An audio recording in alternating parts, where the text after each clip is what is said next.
Man, I'm really glad. What's going on, gang? I just want to chime in on this whole situation where black men are apparently bragging on black women not working. You know what I'm saying? Not having EBT and SNAP and all this. And they're bragging. They're saying this is going to humble black women. This is going to drive up the marriage rate and so on and so forth. And I mean, I'm going to just keep it a buck with you, man. I'm going to keep it a bean with you. I think that's exactly what's going to happen. I think it's out of necessity because that's what marriage used to be about. I mean, you look at all over the world, you look at the passport bros. What do? They go and target women in third world countries. The thing about the passport bros is most of them are not looking for marriage. They're just going looking for sex, right? Because they've taken the modern mentality of the United States of America where you don't marry women, you just sleep with women, right? And feminism and all that. They're taking that and they're going across the world and they're spreading their seed across the world, kind of messing up the whole planet. But let's get back to this point here. In America, the marriage thing and feminism was fueled by government benefits. The government stepping in the middle ruined it all because the government said, you don't have to be married. You don't need a man. We'll be your man. And now the government doing this abrupt, we're dumping you. We're pulling out hard and fast. This is about to change the game, right? So I agree. Now, I want y'all to hear what the brother says. I'm going to come chime in. That these food stamps are being taken away because, that shit was, all that government assistance shit was designed to keep the black man out of the household anyway. That was the incentive. Don't have a man in the house, and these women get to have the government assistance. All that money and food stamps, feeling like they don't need a man. I'm glad that food stamps still gone. Now the average guy that makes $40,000 to maybe $50,000 a year will be appreciated and loved on more now. Yeah, all that $100,000 stuff, that stuff ain't never made sense. You know what I'm saying? It's possible for a man to make that, but the average guy ain't making it. Maybe the average guy can get some love now, man. Thank you, Trump. The average man can get some love now. Because these women, man, have become so delusional over these past few years, it don't even make no sense, man. I'm glad they taking these food stamps away. I'm 100%, I'm really utterly I'm in bliss right now. I'm glad they taking it away. Maybe the average man can get some love now. Yeah. Go text Bob the electrician back, love. He waiting on you. And he gonna Stamps gone. Section 8 gone. All your SNAP and EBT benefits gone. Now you got to go back to Tyrone. Woo! I think this is great. We have just single-handedly saved the black family. Why? Because Tasha can't run out on Tyrone anytime she get mad and think the government going to take care of her. Tasha can't leave Tyrone and think that the kids going to eat. Tasha can't leave Tyrone and think she going to get a free rent. Tasha can't depend on the government because years ago, black women turned their back on black men for government assistance, for food stamps, for Section 8, for welfare, for WIC, for all the things that black men bring into their household. They said, no, we don't need that. I'll go file to the government and they'll give it to me. Trump said, hell no. Woo! Now you're going to have to start choosing better. Woo! Now women are going to have babies with men that actually want to have babies with them. Woo! Now women are going to have to vet their partners and not be able to just hit them up for a check every time and think they can live off the government. Woo! This shit amazing. You're going to see more wives and less baby mamas. You're going to see more two-parent households because it's going to be a family unit because success is a team sport. You're going to see women go back to their men, go back to their child's father and try to work things out and not childishly run out to the next nigga. Why? Because Donald Trump and the government don't got your back no more. Because you can't go over there and get free food stamps and sell them bitches 40 for the 80. Because you don't have a $72 rent anymore. Because now you're going to have to figure it out. And the only person that's left is that black man that you walked out on years ago. And the price of pussy going down too. Donald Trump did it with this one, and I'm here for it. Queens, go back to your kings and work it out. Baby mamas, go back to your baby daddies and become wives. It's time for us to work together. This is actually amazing. No longer will you be incentivized by quitting on your household. No longer will you be incentivized by quitting on your marriage. No longer will you be incentivized by quitting on that black man. You are no longer incentivized to leave. So baby, you either pay or stay. That ugly money. Stamps gone. See, I 100% agree. I 100% agree. Especially shout out to the homie Money Nietzsche. You know what I'm saying? He just nailed it. That's the 100% truth. That's the 100% truth, gang. I mean, there's the woman who's making $20,000 to $30,000 a year. Her husband is making $40,000, $50,000, $60,000 a year in real life. But the thing is that these women want to have their cake and eat it too. So they want to find a way to be able to make $15,000, $20,000, $30,000 on their own, then be able to afford a house because, the government's going to put them in a home.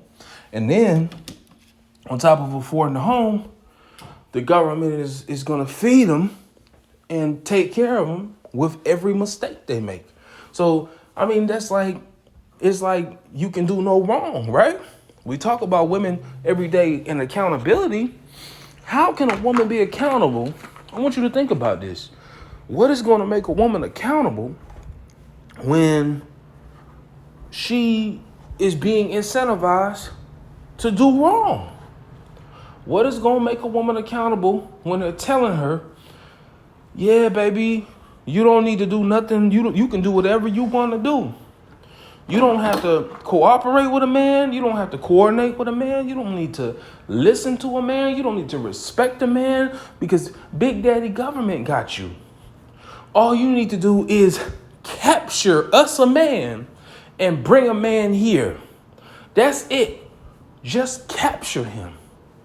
Meaning, just take his seed, tell us who he is, and we'll do the rest of the work.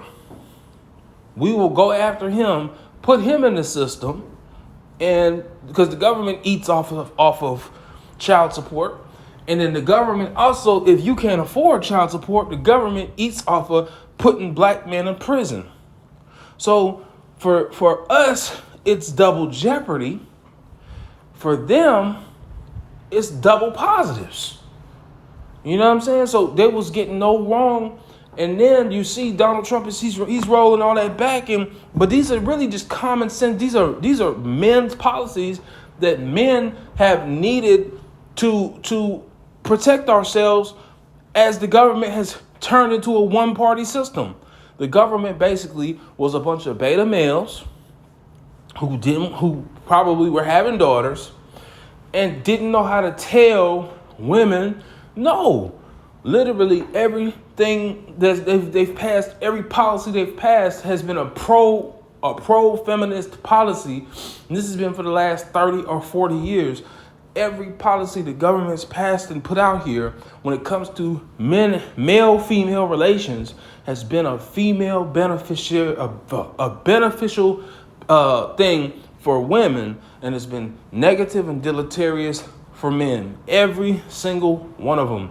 And this is actually a really good thing because it's kind of sort of rolling that back.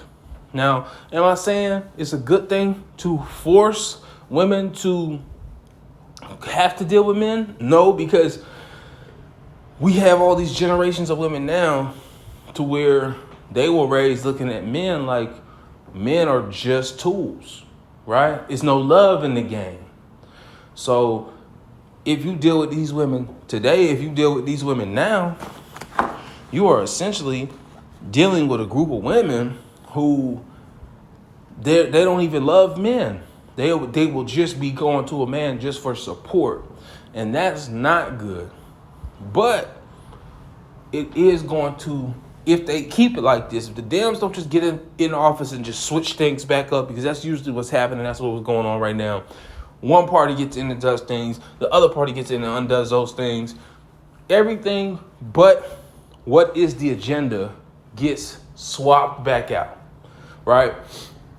So what the agenda is, if the agenda is to spur the birth rate, if the agenda is to spur marriage, is to bring people together, if austerity is the agenda, this is going to stay. But if austerity and all this stuff is only the agenda for the Republican Party, it's not going to stay. If the Dems say we want the female vote more than anything, we want the female vote, so we're going to give the females all the rights that the Republicans just took away, because this is great shit for them to be running on.